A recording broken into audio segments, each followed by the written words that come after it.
Hello and a very warm welcome. My name is Munizae Jahangir and I'm moderating this session to mark World Press Freedom Day. And it's my great pleasure to welcome you today to engage in a conversation on the potential role digital platforms play in accelerating freedom of expression in Pakistan. And we'll be watching some SOC films later on. But let me first introduce you to our panelists right here. Let me begin by Wendy Gilmour. She is the High Commissioner of Canada to Pakistan, Global Affairs Canada, and she joined the Canadian Foreign Service in 1990 with postings to Zimbabwe, the United Kingdom, and Nigeria. Thank you so much for joining us, Wendy. We have with us also Nighat. She's the Executive Director of Digital Rights Foundation and a member of the Facebook Oversight Board, and her work focuses on digital rights discourses in Pakistan, along with cyber harassment, data protection, and free speech online. And she identifies as a feminist and works to empower women in Pakistan through the use of digital technology. We also have Sharmeen Obaid-Chinoy. She's awarded 2 Academy Awards, and since 2001, she has made over 2 dozen multi-award films in over 16 countries around the world. Her films include Student Athlete, Girl in the River, Song of Lahore, Saving Face, etc. Kamal Siddiqui, he's the Director, Center for Excellence in Journalism at IB in Karachi, and he has over 26 years of experience in journalism and media training. We have also worked together at one of the news organizations here in Pakistan. So hello, Kamal.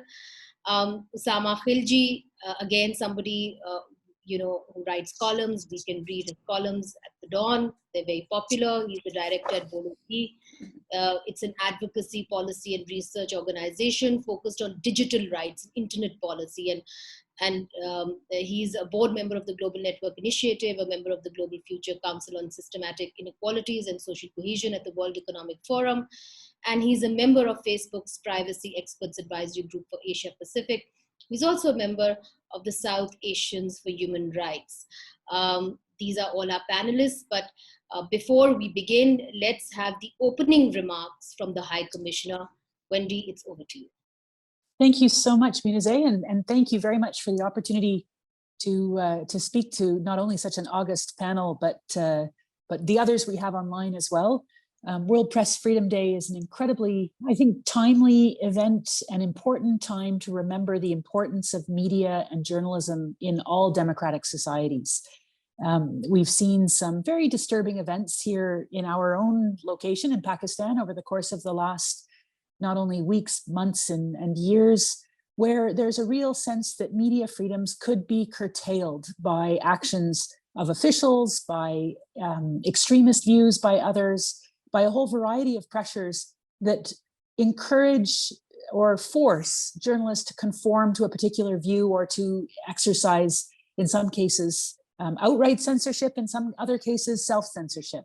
And so reinforcing the idea that media freedom is important, it's in all of our benefit, is something that's I think really, as I say, very timely and very important. I know today we're here specifically to talk about digital platforms, and it's really interesting because from my perspective, the questions of media freedoms in the traditional print and electronic media press have one sole set of issues around them. One of the critical components behind our collectively, our society's use of the media is the idea that the information provided by a professional and responsible media is researched, unbiased, or at least where there is bias, it is presented as such, as editorial opinion or others. And in digital platforms, we don't have that same sense of being able to validate the information that's being provided. And therefore, separating the really credible voices, informed and accurate information from material which can be provided, which is outright disinformation and others, means that there is even more scope for those that would want to curtail the media to point to problems, to point to, well, this particular platform is perhaps not legitimate, therefore let's close all of them down. So I think one of the things that we can maybe look at, and I would have to say, unfortunately, I can't stay for the whole session because of another event that's just come up, but I'd be really interested, and I'll be looking at the recording afterward, to hear people's perspectives on how we can ensure the continued dissemination of accurate, factual, clearly identified source information, where bias and where editorial opinion exists, how we can ensure that on digital platforms to go along with our impression, at least, of having more of a sense of that in traditional media and others. The digital space is also something, and I know you and I have talked about this before, and Nighat as well. I think another thing that's really important to emphasize when we're thinking about media freedoms and protecting journalists and ensuring journalists have an opportunity to operate in a safe and secure workplace, which is obviously not the norm in many places around the world, occasionally here in Pakistan as well, is that there is an even greater burden on women journalists. And that the digital space, because of the anonymity that comes along with people responding to digital information, I think emboldens people who would wish to attack journalists, and particularly that the venom of those attacks are directed at women. And so figuring out a way we can ensure that women can also occupy a traditional media, but also the digital media platforms is I think one of the most important tasks that we have ahead of us. It is, the freedom of the media as a global movement, as a priority for the Government of Canada, is something which is core to our values, both domestically and in our foreign policy. And so again, I'm really pleased to see that this session is happening today, to have an opportunity to at least be with you briefly. I will be watching the video afterward, and I'm particularly looking forward to seeing some of the films. And I encourage you to have a free, frank, and engaging, and to the extent that these things are even possible these days, free of any self-censorship or control over the type of conversation that we would wish to have today. So thank you very much for the opportunity. Well, thank you very much, Wendy, for those words. And it's very pertinent of you to mention that this has been a very hard time for Pakistani media. I think that we should at least mention that one of the most prominent television hosts in Pakistan, Hamid Mir, has been pulled off air just this week for protesting and making a speech protesting against the attacks on journalists. And this is something that has triggered protests all across Pakistan, nationwide protests by journalist bodies who are demanding that not only he be brought back on air, but the threats to journalists, the attacks on journalists must be stopped. As we had seen recently, one of the journalists, who's also a vlogger, was attacked inside his home. Let's now look at the films that SOC Films has made. And let me give you a little bit of an overview of what the films are about. One of them is about the minorities in Pakistan. It's basically, I think all of them basically are about the minorities in Pakistan, but there's one in women in media as well. And what is it like to be a minority in Pakistan and to go through the experience of filming it. There's one on the MDs. Then there's one which is called the Mandir, so the Hindus. Then there is one on the women in media. Let's have a look at these films and then we'll come back and have a discussion.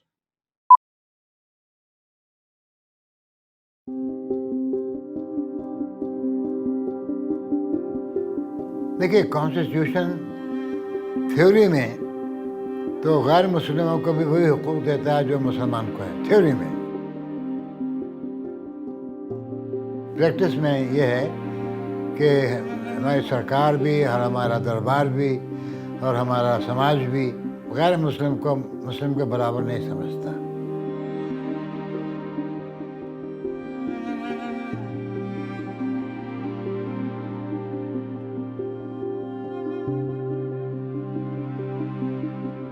एक तो ये कि आम आदमी पाकिस्तान में अहमदियों के बारे में कुछ ज़्यादा ही बुग़्ज़ रखता है और हमारा मीडिया जो है उस बुग़्ज़ को और बढ़ा करके पेश करता है।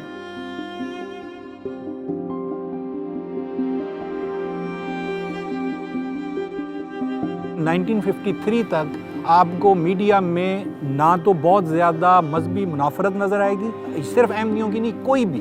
लेकिन 1953 में जब ये दौलताना की हुकूमत ने एक मज़हब पॉलिटिसाइज़ किया गया कि किस तरह इसको इस्तेमाल करना है टूल के तौर पे, तब से ये जमात अहमदिया के बारे में हुआ। 1953 के फसादात थे, उस पर एक कमेटी बनी थी उन्होंने इसके बारे में तहकीकाती अदालत की रिपोर्ट भी शाया हुई है, उसका पेज 101, जिसमें उन्होंने लिखा है कि किस तरह गवर्नमेंट ऑफ पंजाब ने अखबारात को पैसे दिए। ज़िम्मेदार अखबार था उस मौलाना ज़फ़र अली ख़ान का, किस तरह उन्होंने जमात के ख़िलाफ़ शर्मअंगेज़ ख़बरें जमात के बारे में शाया की और जिससे ये फसादात हुए 1953 के। और उसमें एक काज ये मीडिया का रोल भी था, और उसमें सबसे बुनियादी रोल उर्दू मीडिया का था।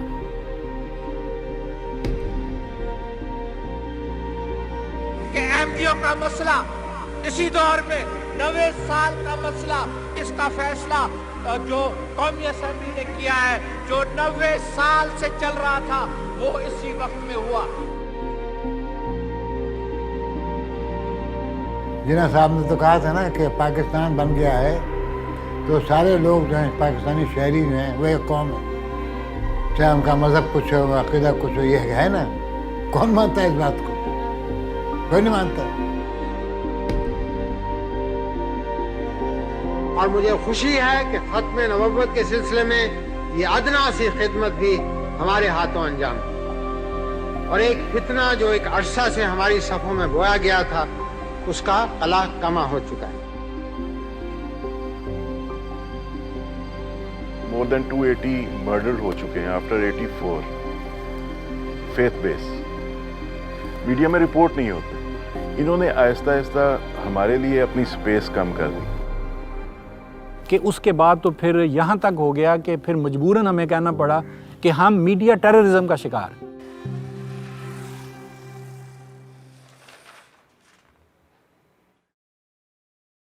पाकिस्तान में जो मीडिया है वो अहमदिया कम्युनिटी को किस तरह से ट्रीट करता है, इसको दो तरह से देखा जा सकता है। एक तो ये कि अहमदियों के हवाले से मीडिया में क्या पब्लिश हो रहा है, क्या वो नफ़रत अंगेज़ मवाद की ज़द में नहीं आते, उस जेल में नहीं आते, क्या पाकिस्तान का कोई कानून उनको टैकल करता है कि नहीं करता, क्या इस पर कोई मीडिया का ज़ाब्ता अखलाक है कि नहीं है। और इसके साथ साथ अहमदियों के हवाले से जो जुल्म सितम हो रहा है, जो किलिंग्स हो रही हैं, जो बाइकाट हो रहा है, अहमदियों के घरों को जलाया जाता है या उनकी फैक्ट्रीज़ को, दुकानों को जलाया जाता है, वो क्या वो मीडिया में रिपोर्ट हो रहा है?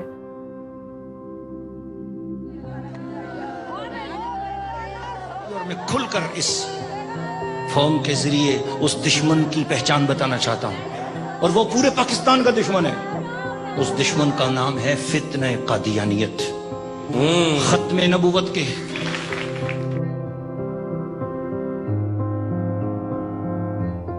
28 मई 2010 को जमात अहमदिया की 2 इबादत गाहों पे हमला हुआ, दहशतगर्दों ने हमला किया और 87 लोगों को मार दिया गया थोड़े वक्फे में। उसकी रिपोर्टिंग किस तरह की, उनको कहना ही नहीं आ रहा था कि ये जगह कौन सी है।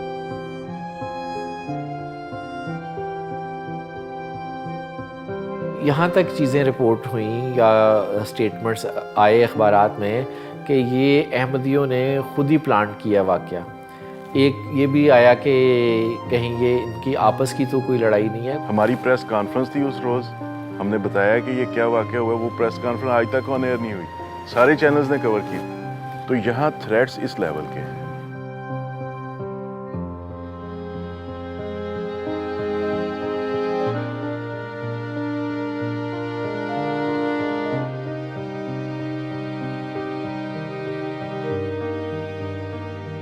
और मीडिया को गिरफ्त करने वाला कौन है?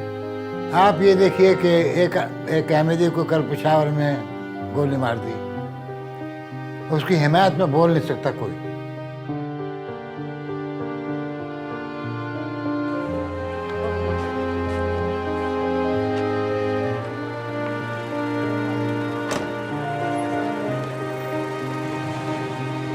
पेशावर में पिछले चंद माह के अंदर ये तीसरा चौथा मर्डर है। अब चैनल्स देखें कितने हैं, किसी मीडिया ने रिपोर्ट नहीं किया कि एक अहमदी कम्युनिटी के फ़र्द को मज़हब की बुनियाद पे कत्ल कर दिया गया। अब मौजूदा सूरत हाल है, उसमें कोई भी मीडिया ग्रुप हमारे हवाले से हमारी बात देना पसंद नहीं करता।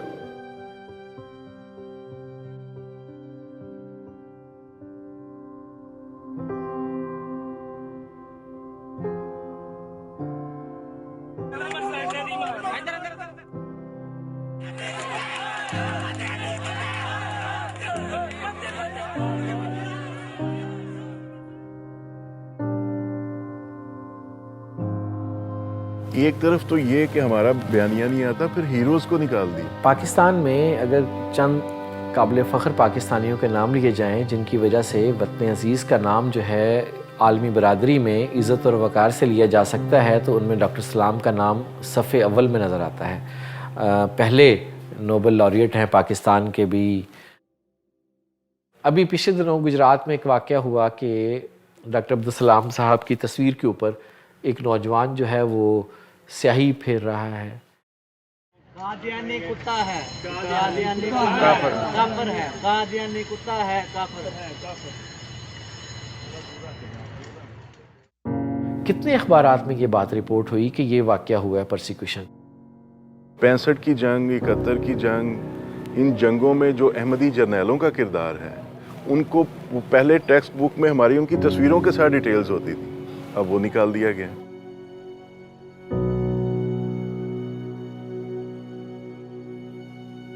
सर ज़फ़रुल्लाह खान साहब का नाम है, जो पाकिस्तान के पहले वज़ीर ख़ारजा थे। तो उनको अच्छे लफ्ज़ों से तो क्या याद किया जाए, उनके मुतालिक बेबुनियाद इल्ज़ामात आयद किए जाते हैं मीडिया के अंदर। हमारे मुल्क में कोई डिस्कोर्स नहीं है। आप किसी को बुरा क्यों समझते हैं, इस पर बहस नहीं है, बस बुरा है। तो इसलिए मीडिया भी बहस नहीं करता। मीडिया का काम तो ये होना चाहिए था मेरी नज़र में कि मीडिया मामलात में बहस को फ़रोग़ दे और बहस से जो नतीजा हासिल हो उसको सब एक्सेप्ट कर ले। नहीं, ये नहीं। ये मामला कहाँ रुकेगा, क्योंकि ये आग अगर फैलती जाएगी तो इसकी जद में हर घर आएगा। पाकिस्तान के लोग वो इस सूरत हाल को समझें और आवाज़ बुलंद करें और नफ़रत का कारोबार करने वालों को मुस्तरद करें।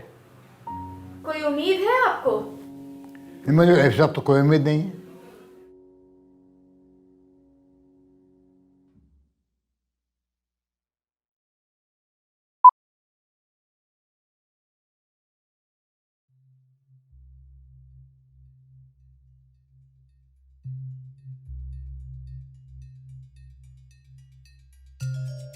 बिफोर 2002 पाकिस्तान में सिर्फ एक मीडिया था जिसका प्योरली जो रोल था that was to inform people. Pakistan के न्यारी वक्त के मुताबिक रात के 9 बज चुके हैं। पहले आम खबरों का खुलासा। अब प्राइवेट मीडिया चैनल्स हैं, उनका रोल जो था ये अपने बिजनेस इंटरेस्ट को प्रोटेक्ट करना था। प्राइवेट मीडिया में मैनिपुलेशन पहला रोल जो होता है वो चैनल ओनर का होता है।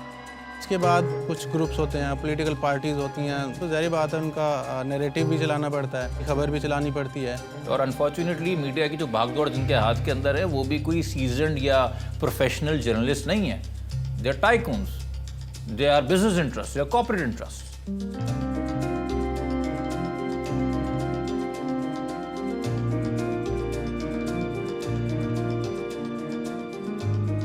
तकरीबन सारे चैनल्स, अखबारात ये दावा करते हैं कि हम माइनॉरिटीज़ का बड़ा ख्याल रखते हैं।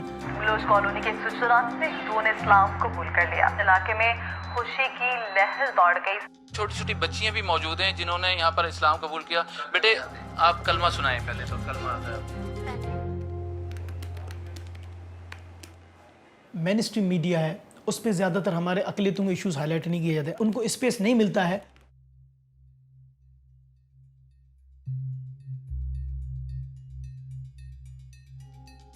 बदकिस्मती ये कि हमारे मुल्क में अक़लियतों के बारे में जब भी लिखा गया है वो एक्सीडेंटल होता है। एक्सीडेंट के हादसात के बुनियाद पर क्यों हमें पेश किया जाता है? और आज ये मकाम आ गया, हमारा मंदिर तोड़ दिया, हमारा मंदिर तोड़ दिया इन्होंने। तो कान खोल के सुन लो, गाय का यूरिन पीने वालों, हम मुसलमान हैं। गांधी नेहरू मातम बनाओ, हिंदू की मैया मर गई। ये देखिए क्या बात है। हम पे लतीफे कसे जाते हैं और हिंदू हिंदू कह के यहाँ पे क्या हम पाकिस्तानी है ना, तो हम क्यों नहीं कह सकते ये हमारे पाकिस्तानी। इनको गालियां देनी होती है, इंडिया को गालियां दे देते हैं हिंदुओं को।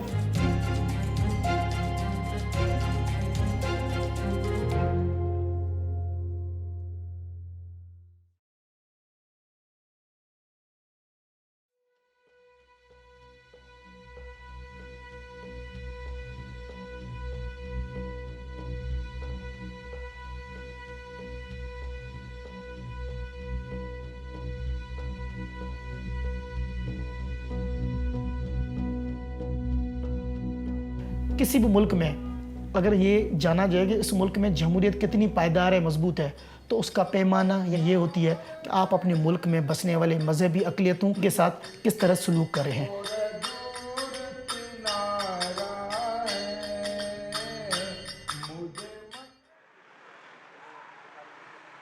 इस्लामाबाद में 3000 से ऊपर हिंदू हैं, तो कोई इबादत के लिए कोई जगह नहीं है। हमारे यहाँ अगर किसी की डेथ हो जाए तो उसको कहाँ ले जाएं? शमशान घाट नहीं है, कम्युनिटी सेंटर नहीं है। उस वक्त एक ज़रूरत महसूस हुई कि इस्लामाबाद के अंदर एक ऐसा मल्टीपर्पज़ कॉम्प्लेक्स होना चाहिए, मंदिर, शमशान घाट वगैरह ये होना चाहिए। 2015-16 के अंदर प्रोसेस शुरू हुआ। फिर CDA से हमने एक लैंड ली।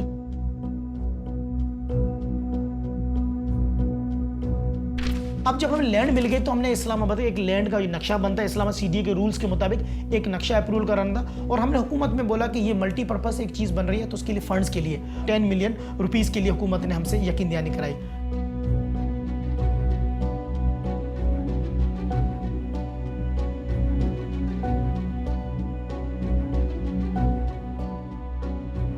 ये जो मंदिर वाली स्टोरी है, ये बहुत से चैनल्स ने अपनी तरह से चलाई है। उन्होंने इस चीज़ को काफ़ी ज़्यादा हाइप क्रिएट की और इसके खिलाफ मनफी प्रोपेगेंडा किया ना। मंदिर की तामीर की ज़मीन अलॉट करने की मंजूरी किसने दी और शरायत क्या थी? हुकूमत के लिए ये जायज़ नहीं है कि वो अपने खर्च पर मंदिर तामीर करे, खास तौर पर ऐसी जगह जहाँ हिंदू बिरादरी की आबादी बहुत ही कम हो। इस्लामाबाद में नया मंदिर बनाना न सिर्फ इस्लाम की रूह के खिलाफ है, बल्कि ये रास्ते मदीना की भी तौहीन है।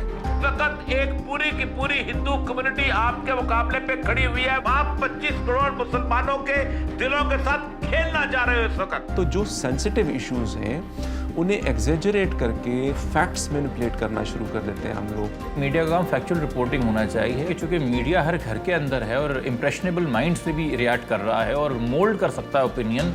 हमारे मस्जिदों का बात करें, दूसरी चीज़ों का बात करें, आप मंदिरों के अंदर वो पैसा लगा रहे हैं, वो हिंदुओं को आपने जो कुछ दिया हुआ है वो बहुत कुछ दिया हुआ है। अगर देखे जाए तो मंदिर बनाने की इजाजत मिल रही है कि नहीं उन्होंने? नहीं सर, इस्लामी रियासत विच नहीं।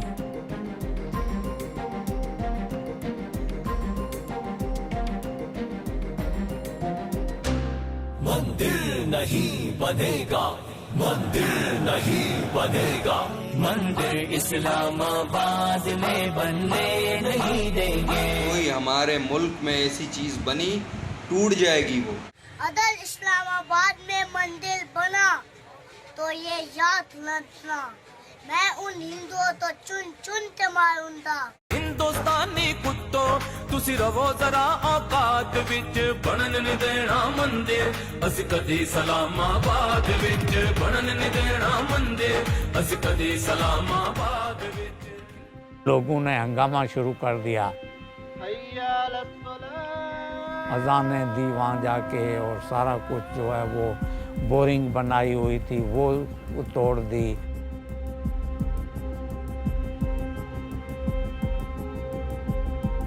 स्टोर रूम बना हुआ था जहाँ पे इसका मटेरियल वगैरह या कुछ चीज़ें पड़ी हुई थी, ये उसको उठा के यहाँ से चोरी करके ले गए। कंस्ट्रक्शन का डिफरेंट मटेरियल पड़ा हुआ था, वो नामालूम लोग उठा के उसको ले गए। नाज़रीन, 92 न्यूज़ की काविशें रंग ले आई हैं। CDA ने मंदिर की तामीर का काम रुकवा दिया है। 92 न्यूज़ की काविशें रंग ले आई हैं। इस्लामाबाद में CDA ने मंदिर की तामीर का काम रुकवा दिया। एक ऐसा फील आ रहा था जैसे जश्न मना रहे हैं। जो माइनॉरिटीज़ हैं जिसके हम दावा करते हैं कि हम बड़ा ख्याल रखते हैं माइनॉरिटीज़ का, उनके दिल पे क्या गुजरी होगी।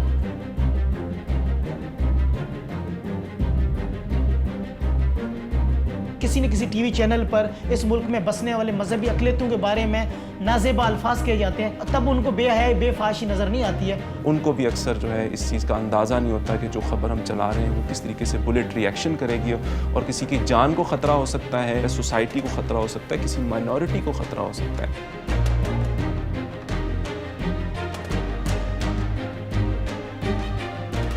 हुकूमत उलमा-ए-किराम की राय और शदीद अवामी दबाव के बाद मखमसे का शिकार हो गई। इस्लामाबाद में मंदिर की तामीर पर इस्लामी नज़रियाती काउंसिल से राब्ते का फैसला कर लिया।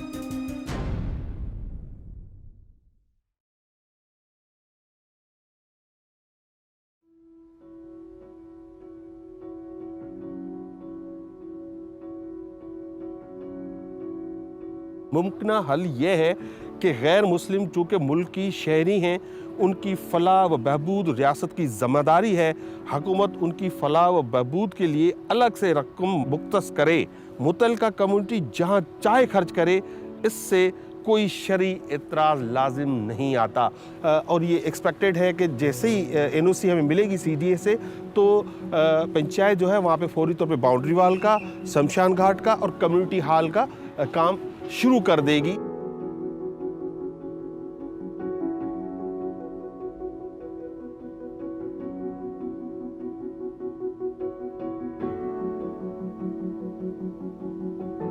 यहाँ पे न कोई आ सकता है, न मंदिर बन सकता है, न इतनी जगह है, कंजेस्टेड है और आउट ऑफ एक्सेस भी है। और इसी तरह ये सिर्फ एक खबर नहीं थी, और भी बहुत सारी चीज़ें हैं। कोई चैनल गलत चला जाता है, अब क्योंकि चैनल में हमारे मुसलमान भाई बैठे हुए हैं, तो उन्होंने इस पर अगर एक्शन नहीं लिया और वो चल रहा है, इवन नोटिस भी नहीं भेजा होगा उसको। देखिए हुआ क्या है हमारे माशरे में, आप उठाइए कोई भी अखबार, आपको नज़र आएगा कि अगर 14 लीफ का अखबार है तो 12 लीफ के ऊपर न्यूज़ रिपोर्ट्स हैं, विच इज़ फैक्चुअल रिपोर्टिंग। ये हुआ, फलां ने ये कहा, फलां ने ये कहा, और 2 पेज होते हैं सेंटर में ओपेड, जो लोगों की राय है। इलेक्ट्रॉनिक मीडिया में क्या हुआ, 12 सफ़ों का बन गया ओपेड और 2 सफ़ों की रहेगी फैक्चुअल रिपोर्टिंग। तो 24 घंटे की ट्रांसमिशन में 20 घंटे आपको तबसरा मिलता है, और तबसरा तो फिर बायस ही होगा। माइंड सेट है लोगों का, उसको तब्दील करने की ज़रूरत है। पहले तो हमें दिल से माना जाए as a native Pakistani.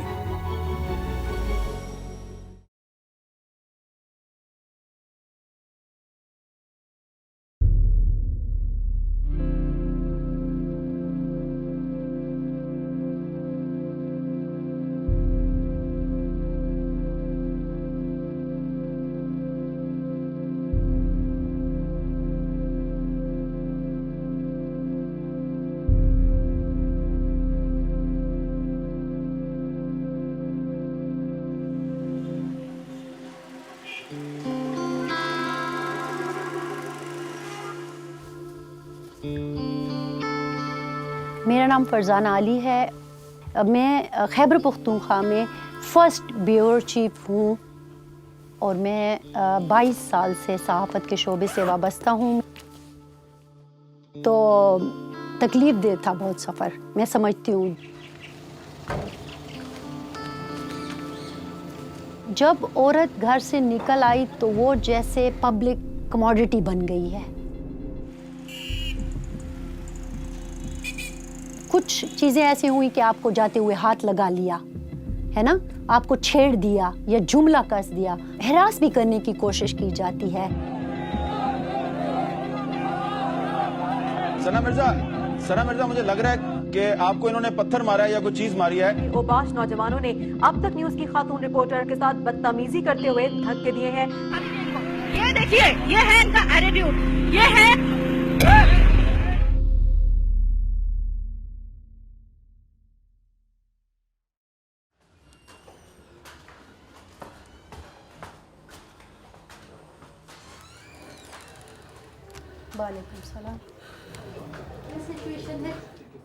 Work place harassment बहुत ज़्यादा है।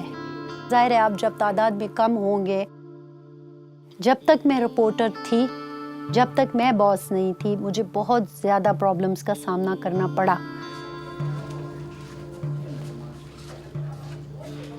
जब मैं ब्यूरो चीफ बन गई, उनको लगा कि शायद मैंने किसी गलत तरीके से ये पोजीशन हासिल की है, क्योंकि वो उसको मर्द बता रहा है कि तुम्हें पता है इसने तरक्की कैसे की है, इसने ऐसे ऐसे ऐसे किया है, तुमने वैसा बनना है, आइए मैं आपको बनाता हूँ। और वो फिर आपके साथ जो करता है वो सारी दुनिया को पता है।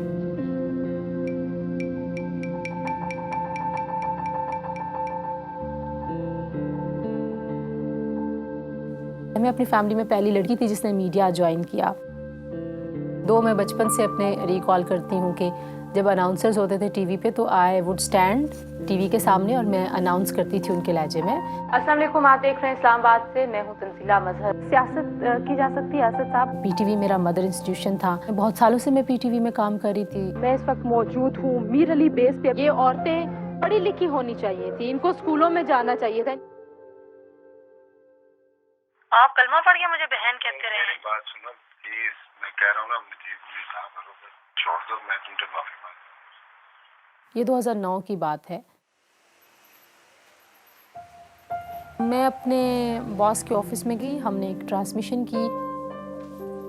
उस ट्रांसमिशन के बाद एक मामूल था कि आप अगर कोई काम वगैरह करके जा रहे हैं तो you just go and tell कि सर हमने ये कर लिया, वो कर लिया। एंड ही सेड ओह बहुत मुबारक हो, बहुत मुबारक। और ही एक्सटेंडेड हिज हैंड के हाथ मिलाऊं, और मैंने हाथ जब मिलाने के लिए हाथ आगे किया, ही ग्रैब्ड मी। तो मुझे समझ नहीं आई, मुझे जो याद पड़ता है मैं ये कहती अब क्या करें क्या करें। सो मैंने कहा आपने मुझे हाथ लगाया, आपको नहीं लगाना चाहिए था, मैं इज्जत के लिए काम करने आती हूँ। I went to MD and I told him कि मेरे साथ ये हुआ है। चंद दिन के बाद इंटरनल मैनेजमेंट की कुछ चेंजेस हुई and he was sent to another department, to another building. I thought this story is gone now. लेकिन 3 साल के बाद he came back as my boss. पहली बात आके ये की कि मेरा प्रोग्राम बंद कर दिया। वो एक जो मैंने जाके कहा था कि आपने गलत किया, उसके बाद वो 3 सालों के बाद भी उनको याद था। 2016 में हमने एक फॉर्मल कंप्लेंट लॉन्च की। हमें पीटीवी ने एक कमेटी बना के दी। जब हम उस कमेटी के सामने गए, वहाँ पे जो वाहिद औरत थी उसने कहा आप अगर इतने अरसे से हरासा हो रही थी, आपने नौकरी क्यों नहीं छोड़ी? That was the point when I took this fight to social media. Criminal defamation का केस है मेरे खिलाफ 4 साल से, लेकिन वो केस का मकसद सिर्फ हमें पनिश करना था। एक पनिशमेंट के आप बोले क्यों? वो ना के बाद जो मुझे जिस तरीके के एनवायरनमेंट से गुजरना पड़ा और मुझे सालों सफ़र करना पड़ा कि ज़ाहिर में जॉबलेस हो गई, हमने प्रोटेस्ट में रिज़ाइन कर दिया, मेरा इमेज बहुत हर्ट हुआ, मेरी रेपुटेशन एट स्टेक आई, मेरे खिलाफ कैंपेन्स चली, सब चीज़ें इन्होंने ट्राई की बीच में से चुप करवाने के लिए। उसमें जो मैंने पर्सनल प्राइस पे की है, मैं उस पर रिग्रेट नहीं करती हूँ।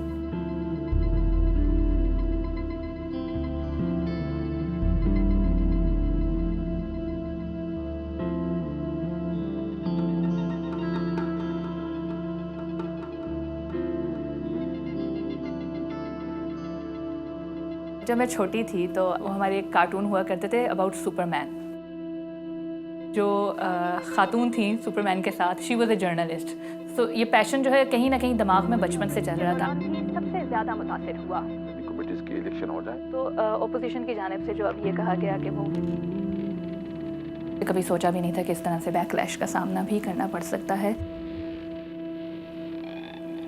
इनके गाली है, इन पर तेज़ाब डाल देना चाहिए, इनके मुंह पर थूकना चाहिए। बेगैरत की बच्ची। एक्सेप्टेबिलिटी नहीं है लोगों के लिए कि ये औरत है और ये टीवी पे आ रही है। लोग देखते हैं, बात करते हैं, साथ आपके हो सकता है सेल्फी भी बना लें, लेकिन इसको इनकरेज नहीं किया जाता।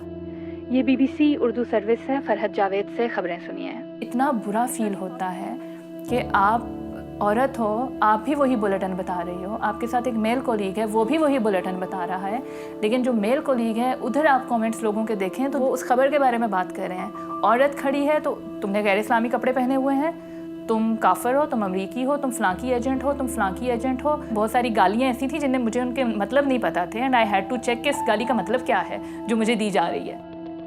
ये बिल्कुल ऐसा ही है जैसे आपका एक दुश्मन है एंड यू डोंट नो कि वो कहाँ है और वो कौन है, बट योर एनिमी नोज़ कि आप कौन हो और आप कहाँ हो। यूट्यूब पे आएंगे लोग, तुम बिल्कुल खुसरा लग रही हो।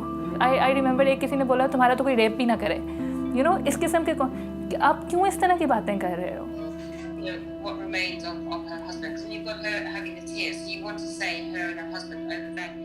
जो सबसे बुरी बात है वो ये है कि आपके लिए ये चीज़ें नॉर्मल होने लग जाती हैं।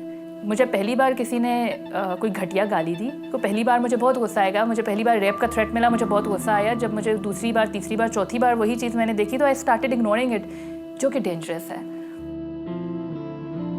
जब इस तरह की आपकी बुलिंग हो रही है तो आपकी मेंटल हेल्थ मुतासिर हो रही है। और जब आपकी मेंटल हेल्थ मुतासर हो रही है, आपका जो पूरा काम है वो मुतासर होता है। तकलीफ दे था बहुत सफ़र, इतनी ज़्यादा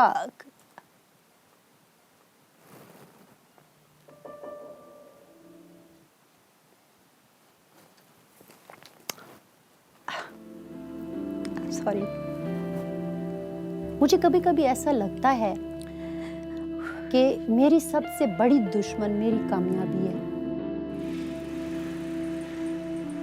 मुख्तलिफ तरीके होते हैं कि औरत को खामोश कैसे कराना है। उसकी करैक्टर असैसिनेशन करते हो, वो फिर भी नहीं रुकती। आप उसकी राह में रोड़े अटकाते हो, वो फिर भी नहीं रुकती। फिर क्या हुआ? हमने देखा कि कुछ केसेस हमारे सामने हैं। कुछ जर्नलिस्ट को कत्ल भी कर दिया गया, कुछ को अगवा कर लिया गया।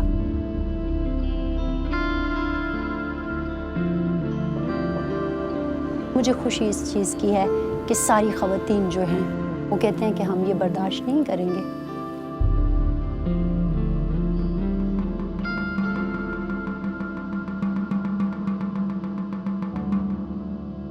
दुख ज़रूर हुआ है, दिल में तकलीफ ज़रूर हुई है, आंसू ज़रूर निकले हैं, लेकिन हिम्मत नहीं टूटी है और हिम्मत आप तोड़ भी नहीं सकते। So you can watch all these films. They're accessible on whiteintheflag.com. Sharmeen, while you were producing these films, one of the hardest topic really is MDs in Pakistan. It's something that you now can't even talk about. And we have cases after cases where people have been thrown in jail for being accused of being an MD.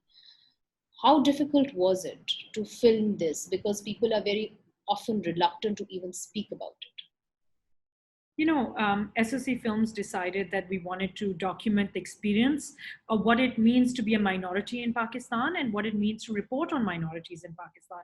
Unfortunately, the condition of the country has become such that some topics are completely taboo and people are very afraid of talking about them.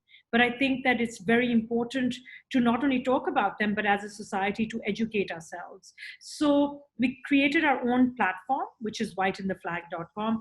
And we've gone across the country in the last 3 years, documenting every community that is considered a minority in Pakistan, from their women to their children, to their men, to the legal system that may or may not empower them or disenfranchises them.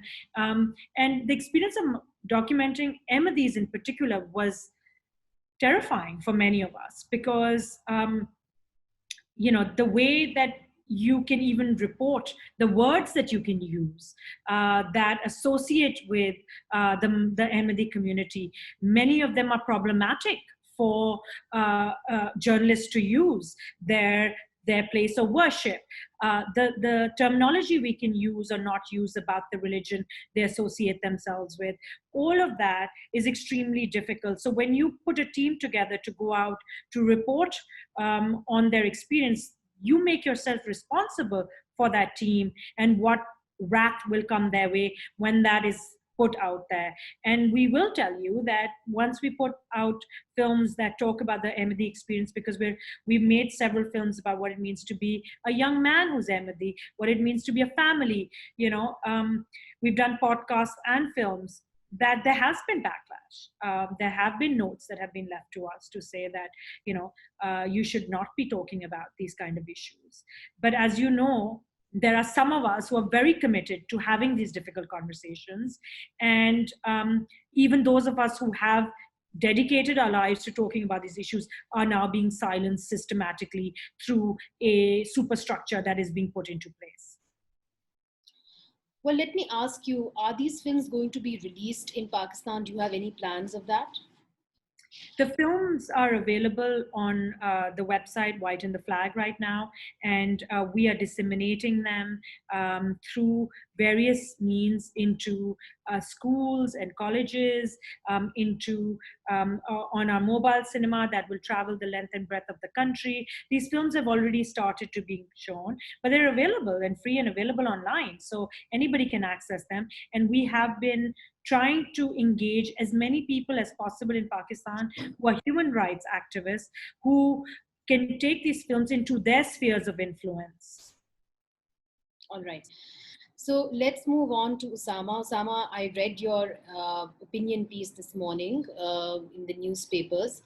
And I think one of the ordinances that is really being talked about in mainstream media and also amongst digital media platforms is really the Pakistan Media Development Authority Ordinance. The Pakistan Federal Union of Journalists has called it a media martial law.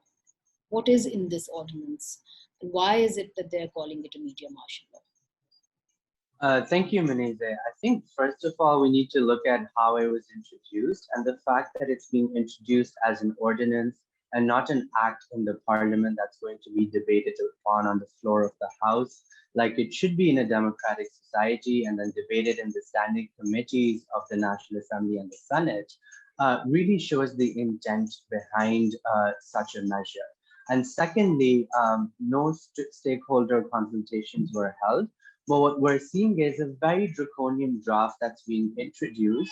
So let's talk a bit about what it says. So what it's trying to do is move towards government regulation of all media in the country, which includes print, television, and digital and social media. Secondly, what it's trying to do is set up tribunals that are headed by government officials that are going to, impose fines and even jail terms on journalists if any of the code that they're coming up with are broken.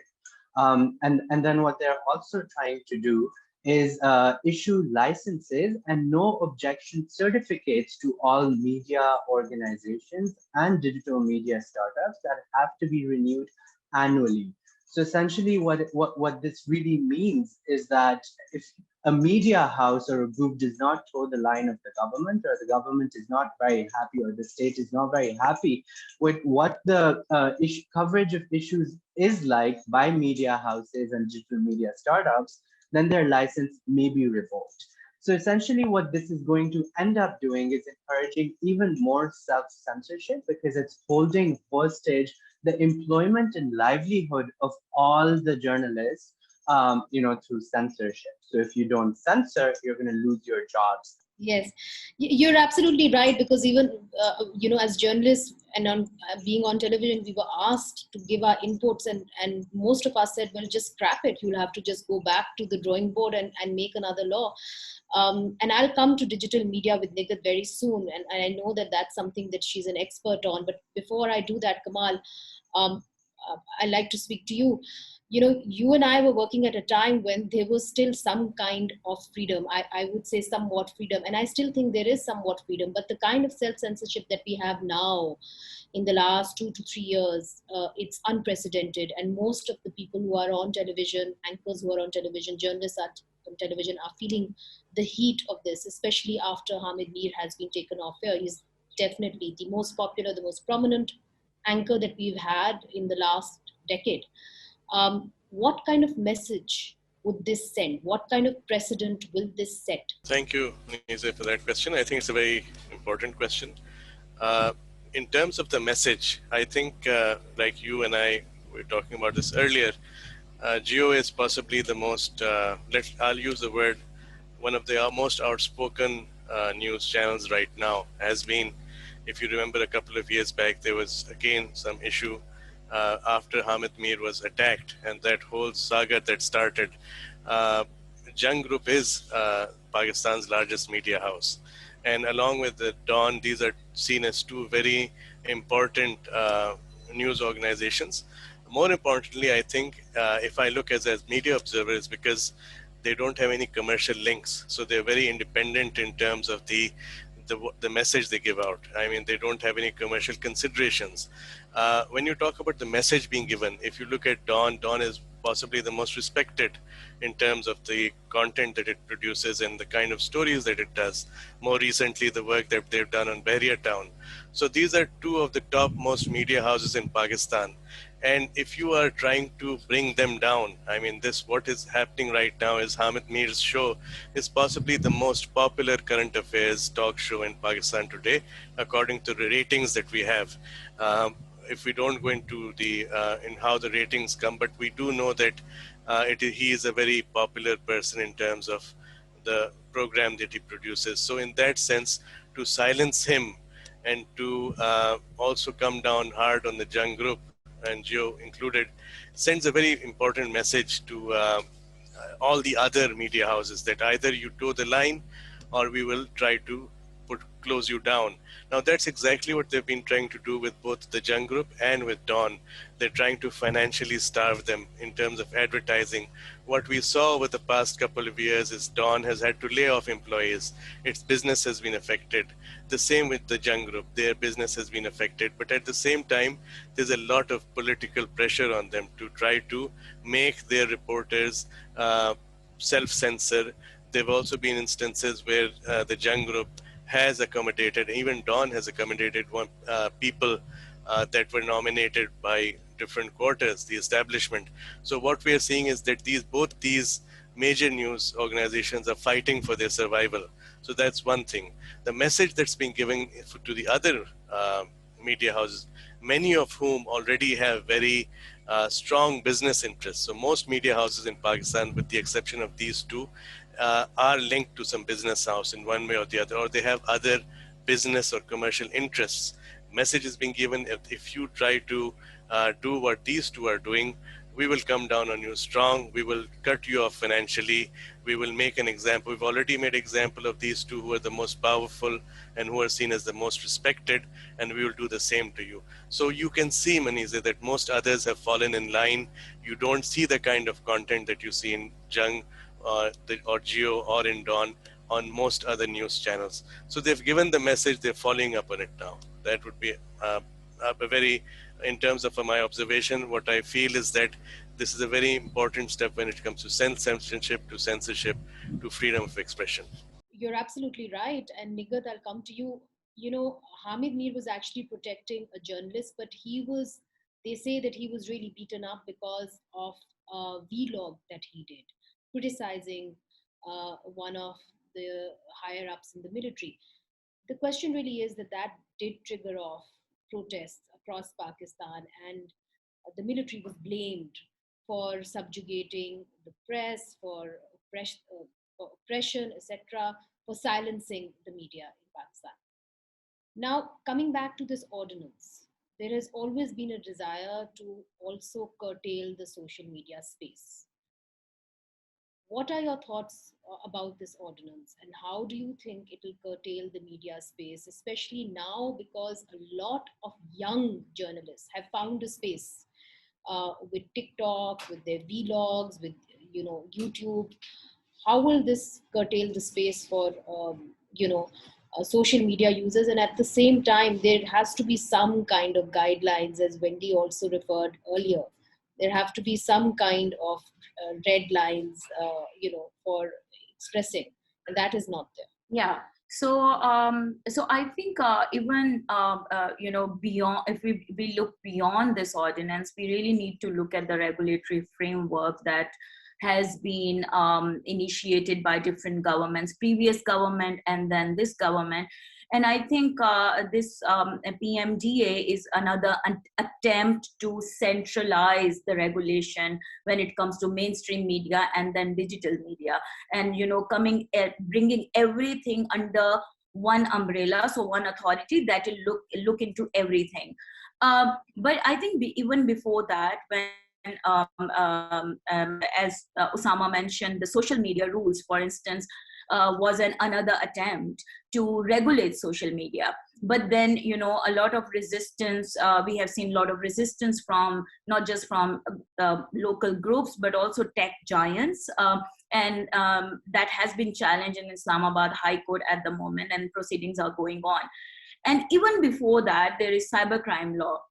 So what I feel is that the essential regulatory framework is actually out there, but it's a matter of how different authorities interpret those policies and regulations and laws. And there is this urge to make more draconian laws where, one authority which sort of fits for all can regulate everything. So I feel that there is a lot of confusion when even confusion within the government ministries, and I feel in fight going on between different ministries that we want to control social media, another one wants to control mainstream media, and then PTA wants to control tech giants and digital spaces in Pakistan. And in that sort of attempt, they are coming up with lots of laws and regulations. But this one is actually, I would call it unconstitutional, curtailing lots of freedoms. I mean, there is not even a space to propose any amendment, because the entire draft is so problematic that you don't even have option to propose anything to the government and engage with them. People are outrightly rejecting this. And I think they have come to the point where, they just don't want more regulations. But at the same time, Munizae, I would say that the mainstream media in last so many decades have formed ethical guidelines for journalism. And I think that's very important for digital media and digital journalists who are now coming on to digital spaces, starting their YouTube channels, starting their, they really need to look into that, core of the journalism when they are producing content in the online spaces, instead of, producing content where government or state finds an opportunity to regulate them and, bring more draconian laws and regulations. But really, this is a question for you and Usama both. One of the questions we are asked is, well, government representatives, they say, well, what do? We have PEMRA, we have digital media platforms, we have to bring them under one umbrella. And this ordinance really is bringing them under one umbrella. And that is their pretext, their justification for floating this ordinance. And by the way, there is also a controversy over that, whether this ordinance will actually be tabled or not, simply because the information minister in one of the interviews has owned up to this ordinance, but other ministers say that they have not seen the draft, that they do not know where it came from, they do not know where it was leaked. So there is almost a disassociation by some ministers, while the information minister has already owned it up in one of the interviews. Nighat. Yeah, no, I think something that Usama has already mentioned, there is absolutely, we have seen this before as well when some other drafts, not just like related to media, but for instance, like rape ordinance was initiated. The consultation, the inclusivity in the process of taking, suggestions and recommendations from relevant stakeholders is actually not there. So I think that's the only solution that the government is seeing, bringing ordinances and then just throw it out there and leak draft. I mean, they are not even out there for public consultation. The leak draft that people find, in their WhatsApp groups and then start talking about it. So I think the spirit of multi-stakeholderism that should be the spirit of a democratic government is actually not there. And maybe Usama can talk about this more, but yeah, I mean, from nowhere we see all these drafts, and then in couple of weeks we see that cabinet notifies them or president signs on them, and that's really, really concerning. And for this one, I mean, I would urge people not even spend their energies in dissecting this draft, I mean, just outrightly reject it. Yes, well, I think most journalist bodies have outrightly rejected it, and now it seems to us that they had actually leaked this draft to test the waters, see what will be the reaction. Sharmeen, coming back to you, this draft or this ordinance, if it is, I hope not, but if it is promulgated, it will also affect not the mainstream media, but let's say documentary filmmakers and filmmakers. The real question is, and one of the criticisms here is that in Pakistan, it has always been journalists who have been at the forefront of the struggle for freedom of expression. While in India, there have been filmmakers who have also dived into that struggle and been part of it. But this time around, it's going to affect documentary filmmakers, etc., etc. Where will the film industry, where will documentary filmmakers stand? And when you talk about women's rights, some of the most famous women rights activists have said there can be no women's rights in a place where there's no democracy. Absolutely. So when I was reading the ordinance, I was thinking about the fact that every single thing that we do here will be scrutinized to such a degree. My biggest concern is that long form journalism, which is what documentary films is probably the only form of journalism in Pakistan which is left that takes is investigative in nature, that lasts multi years. In terms of television or in terms of online, not print. But usually you see that on television, you have investigations that last for the moment. And then, as we move through the news cycle, that when the heat leaves, the topic changes. But documentary filmmakers invest years into looking into an issue and look at it from various different ways. And so the time commitment that goes into doing something like this means that people take some serious risks in telling these kind of stories.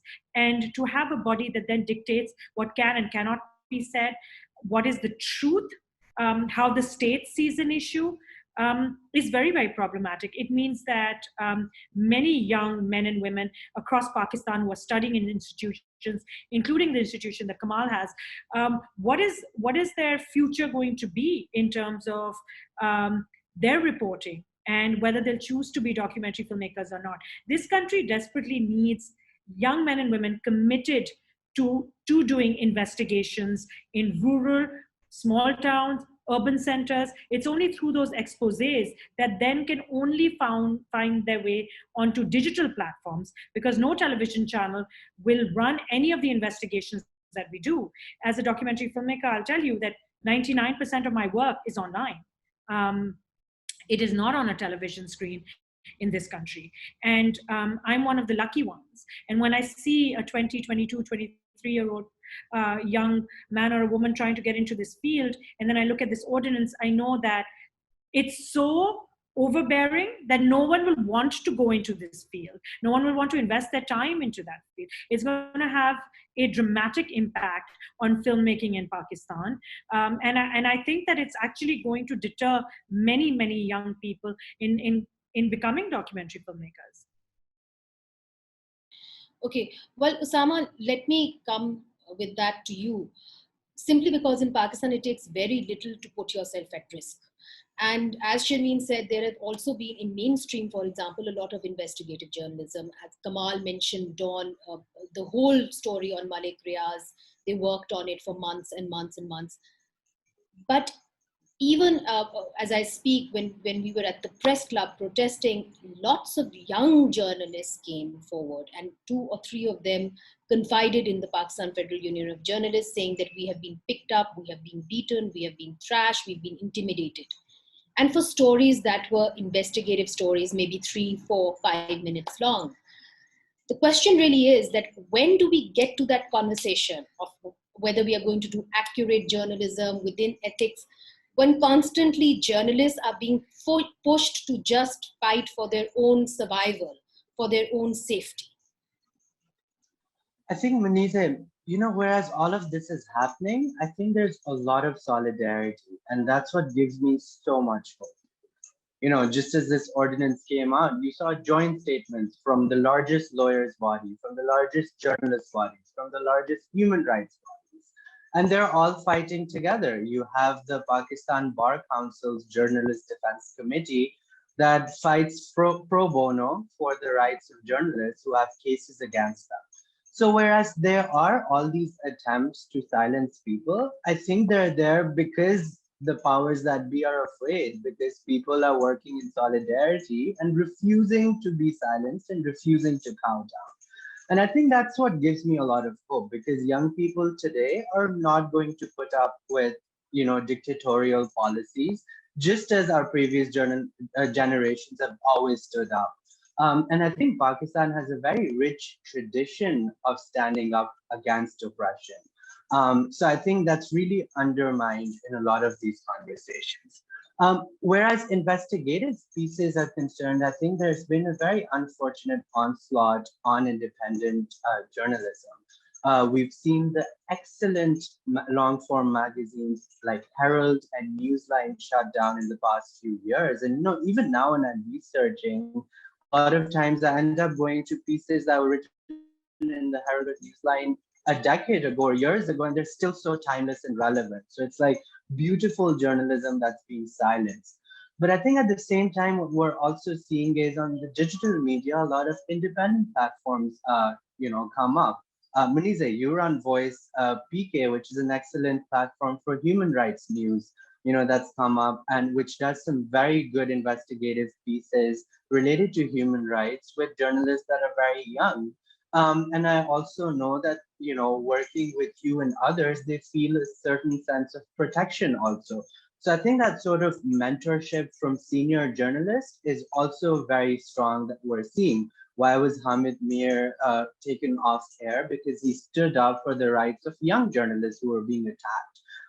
And I think there's only a certain extent that the powers that be can silence everyone, because there's a critical mass of voices that's been very frustrated, especially in the past, say, 3 years. And I'm optimistic that the voice and power of the people will prevail.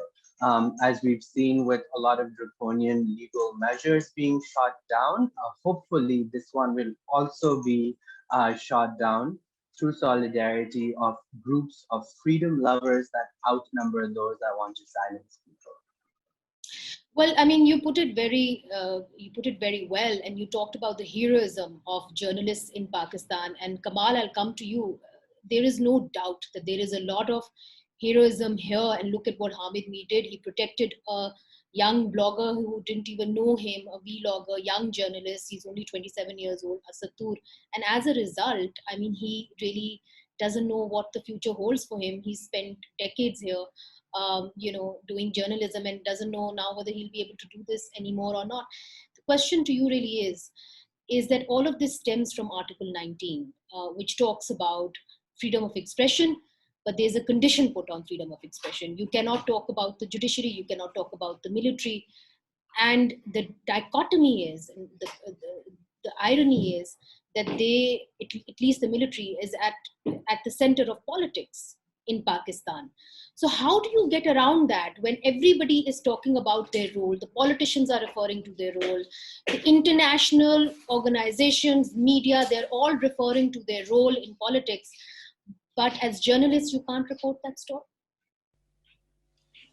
I think, Munizae, first of all, I'd just like to say that in terms of what Usama said, I think he is very optimistic.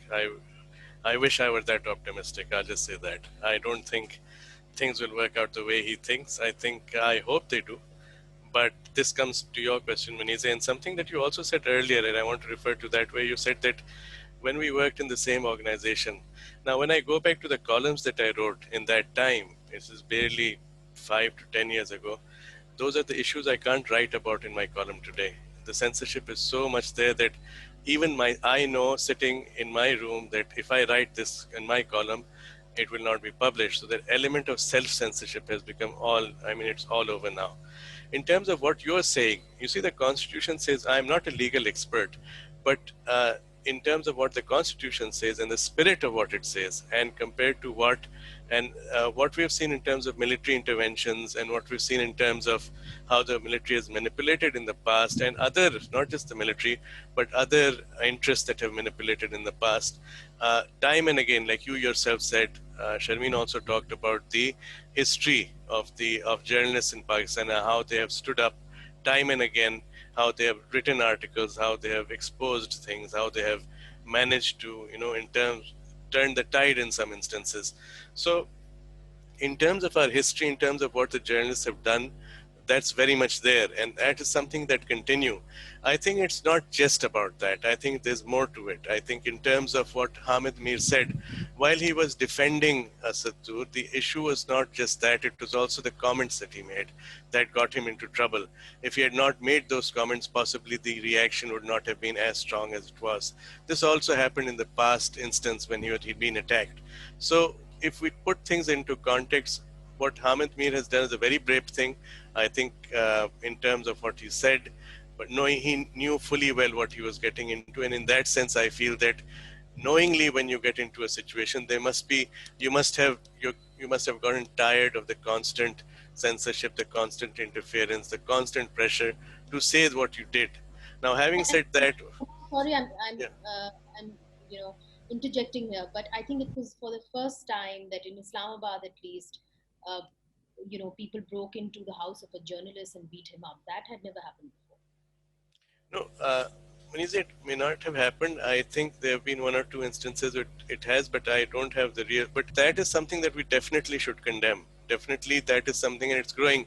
And if you remember, the report that's been released very recently on International Press Freedom Day also talked about the fact that Islamabad has become the most dangerous city in Pakistan for journalists to be. And I mean, that was an eye-opener for all of us, that, there was a time when we thought the Islamabad journalists were the most privileged, but that is no more the case. So what we're seeing is that obviously these people, whatever they're reporting, it is affecting or it is hurting certain quarters, and they're fighting back.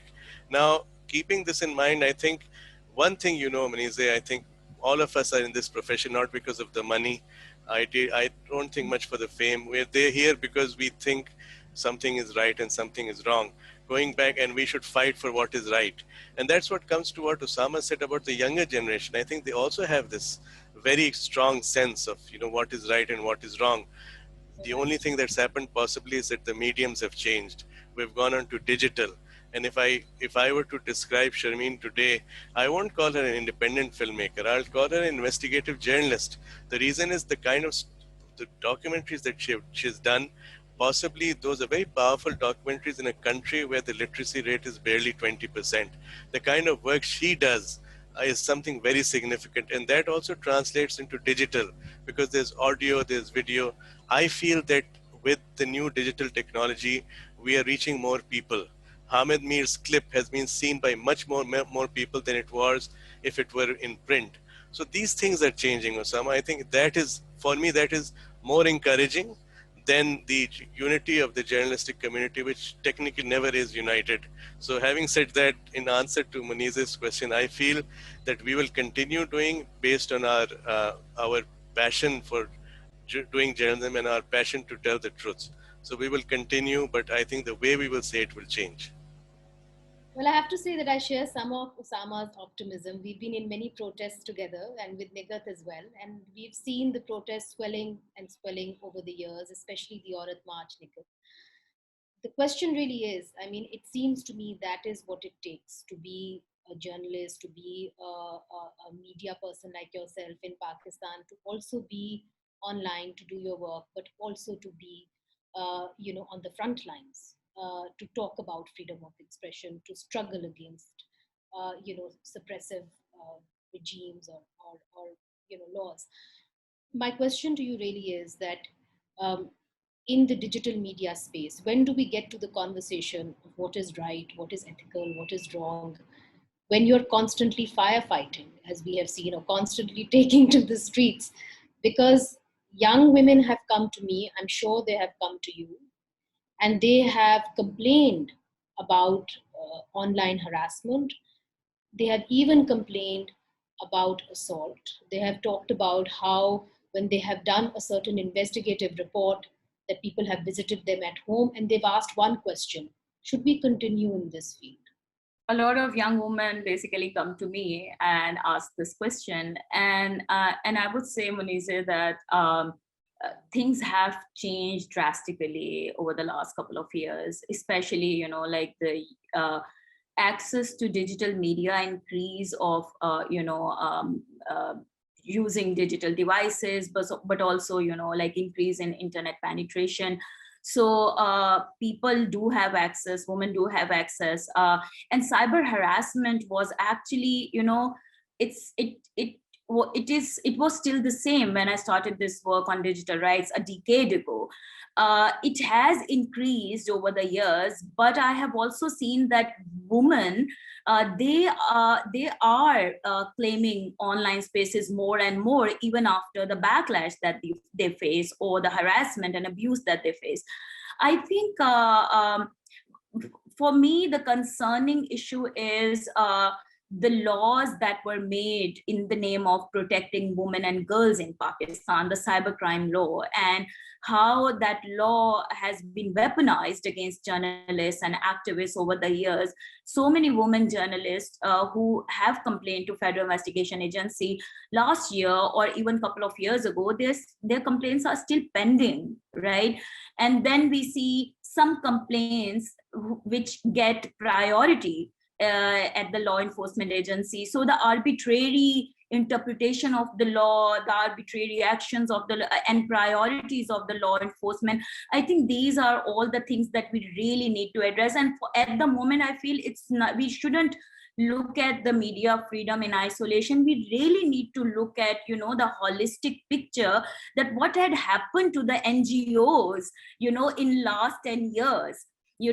All the regulations, laws, policies that were out there to regulate them, and now you see like very few NGOs are working in Pakistan who managed to sign memorandum of understanding with the Economic Affairs Division, and not many people are talking about this. And today we are talking about media freedom. So we really need to see they are coming after everyone. So if it's not you today, you will be tomorrow. So we really need to stand up together and in solidarity and look at the holistic picture, and not really, in isolation, whatever the incidents that are happening today. No, you're absolutely right. And you're right to point out that non-governmental organizations were the first ones to be closed down, especially the ones who were working on minority rights, who were working on women's rights. I know organizations that have done great work on minority rights, especially on the MD community, and have had to, shut down. Sharmeen, coming to you, the laws that exist right now, for example, the PICA law, many call it a suppressive law. They find that it restricts people, and it was, as Nighat rightly pointed out, it was made by at that time the PMLN government. It was made to protect women from online harassment, and that really has not happened. Why do you think that has not happened in the first place, and how does that curtail freedom of expression for independent filmmakers like yourself? Well, I will just say that as a woman in Pakistan, the internet is a double-edged sword.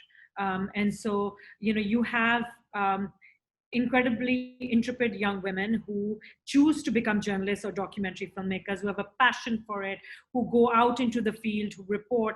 But from the minute they step out of their homes, and when they're out in the field, and the way they're treated, not only by the men that they interview, but also by the men who are their superiors, right from day one, they feel that they're at a disadvantage because, there is sexual favor solicitation, there is harassment that takes place on a daily basis. They are passed over if they do not comply. So I think that when you see women who make it, who might become a bureau chief, who might become something, just by looking at her career over the last decade or so, you'll realize the kind of hurdles that she has had to go through. Most women give up, by the way. They just no longer, after a certain time, want to be a field journalist or want to be a documentary filmmaker. Very few continue to be journalists like yourself. Very few will continue to be on television.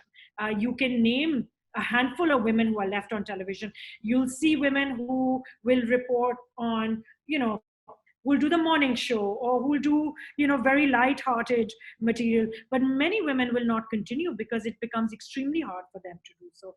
And I think that some of the more famous cases of sexual harassment that have taken place of women, and they've taken it up with the organizations, they've not received justice. So what kind of a message does that send to a 22-year-old girl or 23-year-old girl who's walking into her footsteps, that this is what's going to happen to me, probably much worse, and I have no recourse, I have no way of getting justice? So maybe I'll tailor my passion towards something else.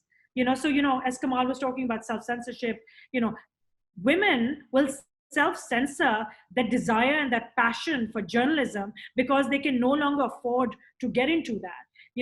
Munizae, Nighat, as a woman, what kind of a woman you have to be in order to make it as a journalist or as a public figure that takes on authorities. You know that you need to have a certain type of thick skin. You know that you need to have a certain kind of voice, and you need to have this no-nonsense attitude.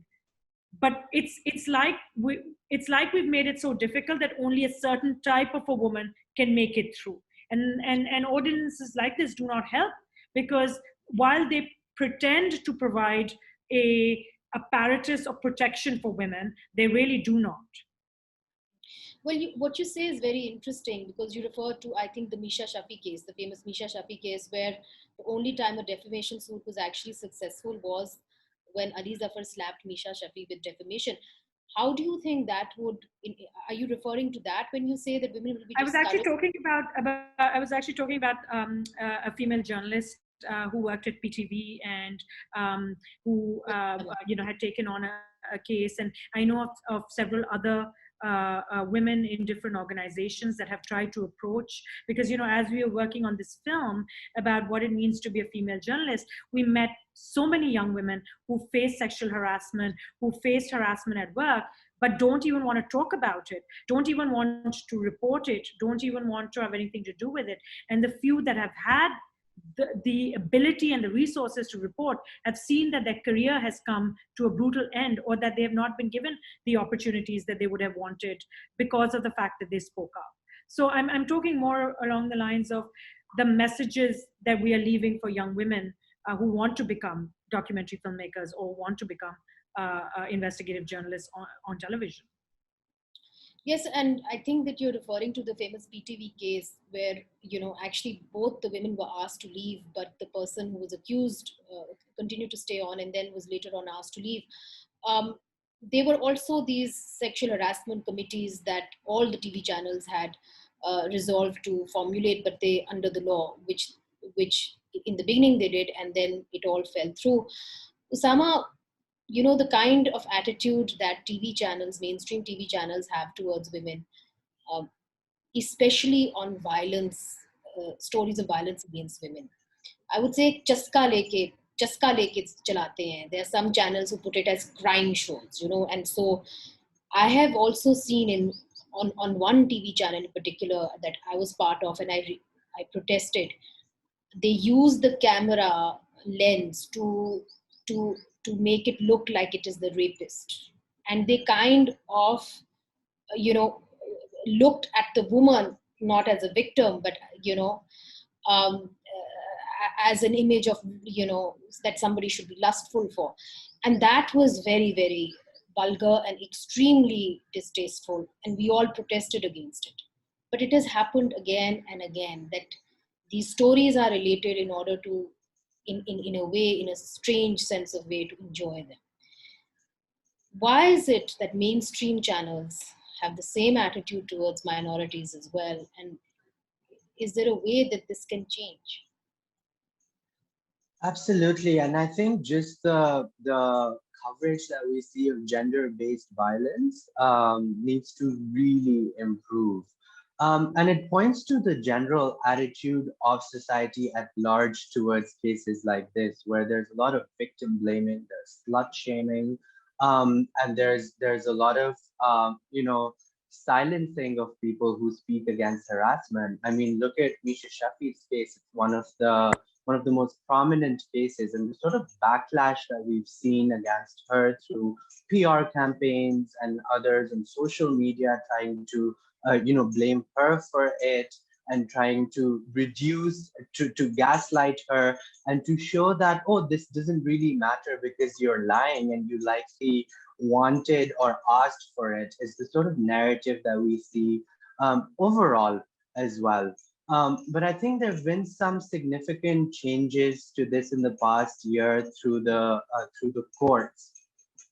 So I think there have been some significant changes to this in the past year through the courts. So we've seen the Supreme Court say that you can't really question the character of a woman in a harassment or rape case. And I think that's a very significant case that we've seen come through that hopefully will be followed through in all courts, because lawyers often cross-question women in a most humiliating way that makes them not want to go to court again. And then we've also seen, the banning of the 2-finger test in rape cases. So these sort of small steps, I wouldn't call them small steps, they're major steps that really make a shift. But I think generally we need to admit that it also reflects the larger societal attitude. And I think it's really the media that can play a central role in shifting the narrative around that. And I think filmmaking plays an important role around this also.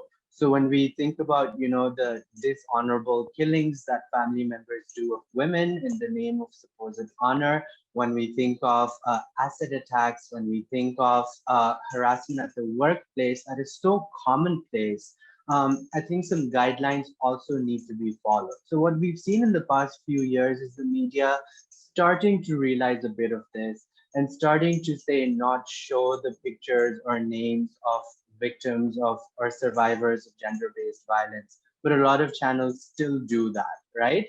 And I think that's where a code of conduct needs to be more robustly implemented. And it also depends on voices within the media that question this. But we've also seen social media play a very critical role in holding the mainstream media accountable as to the kind of coverage there is. And at the same time, also raising, making noise around such coverage that we see on social media by a lot of people. So I think slowly and gradually it will change, but I think the push needs to be a lot harder. Absolutely, I think the push needs to be much harder. Kamal, there was a time on mainstream media when the mainstream media used to show, bodies. We went through a period where there was a lot of terrorism, and we would be going live on camera, and there would be a bomb blast, and we couldn't help but show all of this.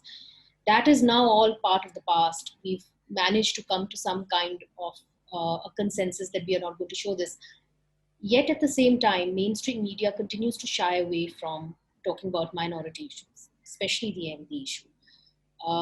We are told if you talk about it, there will be religious groups standing outside our offices. And we have seen that in the channel that we work together.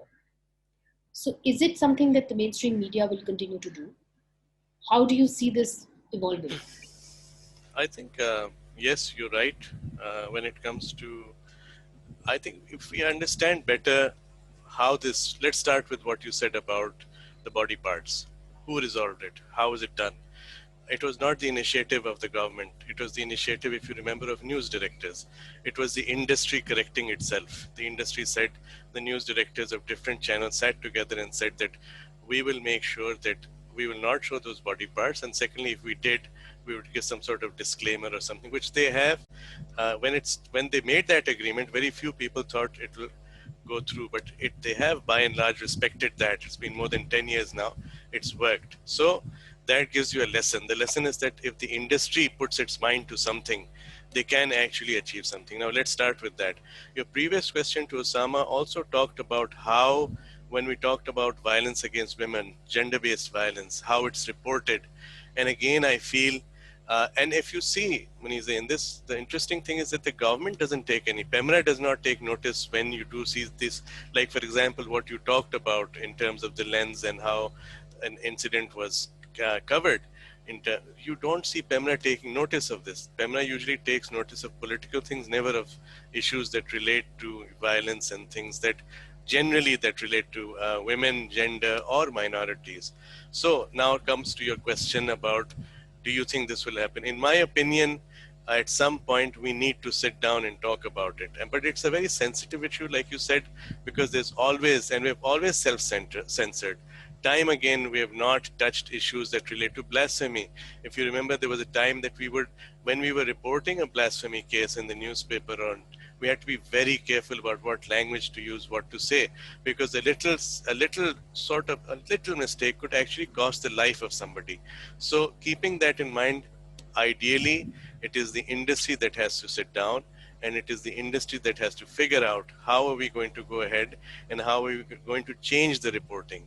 One last thing I'd like to say in this, that in many instances, when it's bad reporting, when it's sensationalism, we feel that it's the owners pushing the agenda because of ratings. In my experience, I've seen it's also the ignorance of the journalists. Time and again, we have seen journalists, because in our profession, the beauty of our profession is that you don't have to study journalism to be a journalist. And the second thing is you don't even have to have a degree to be a journalist. So the training is not there. And this comes to my point that we need to work with journalists to train them, especially when it comes to ethics. So I think this is something that the industry can correct. No other quarter can work on this. And Kamal, you said that I hope that we get around to talking about these issues, minorities issues, but with the TLP now being mainstreamed, it's going to become much harder to talk about these issues. Nighat, when we talk about ethics, and as Kamal rightly pointed out, that it was actually the mainstream media, the editors of mainstream media that came together and devised a kind of a code of conduct. So when we say to government ministers who come on our TV talk shows that this is unacceptable to us, the laws that you're bringing in, they turn around and say, well, why don't you make a law? And why don't you regulate digital media? After all, we cannot allow everybody to say whatever they want and float fake news. The question to you really is there a thinking within digital media space that together you can formulate some kind of guidelines whereby this social media can be regulated? So I think it's really important and a very important time for not just digital media organizations, but also all media organizations to get together. I mean, even for now, we see that the first, the bill that was presented around journalist protection bill, it doesn't entail a definition of like freelance or digital journalist, right? So even the definition doesn't really like define who are the digital journalists or who are the mainstream journalists, and doesn't really like accept digital journalism. Whereas in this ordinance, they are trying to regulate digital media. So there is a contradiction where at one hand you are not accepting them, but on another hand you are regulating them. So I think it's high time for everyone to get together and sort of look into the self-regulatory mechanisms and like it's independent oversight over like on themselves as well. And there should be some bodies around this, because before the government start making such draconian laws or just like slap you with those laws, they always have this question, all right, why you didn't do it yourself? And I think that's where now everyone needs to come together. And what Kamal said, the things are already out there, it's just that the trainings are not really sufficient, or people who are now moving towards digital media are not really taking it as like a serious form of journalism. Even I have seen very senior journalists doing, they started their YouTube channels, not really looking into the ethical journalism that they themselves observe when they are on TV or when they are writing for print media. So I think this is something we really need to look into at the moment.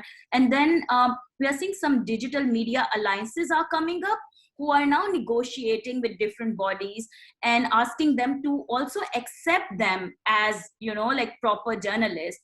And I think these are all the things that, community really needs to figure out right now and have some solid answers for the government when government comes up with such laws and regulations. You're absolutely right. There need to be some solid answers to when government comes up with these ordinances, which we really do hope that they do not pass. Sharmeen, coming to you, Nighat very rightly pointed out, and as a true activist said that basically it is the entire country, and the way the entire country is moving that has a direct impact on women's rights, on minority rights. You cannot have dictatorship and have minority rights and women's rights. They do not exist in isolation.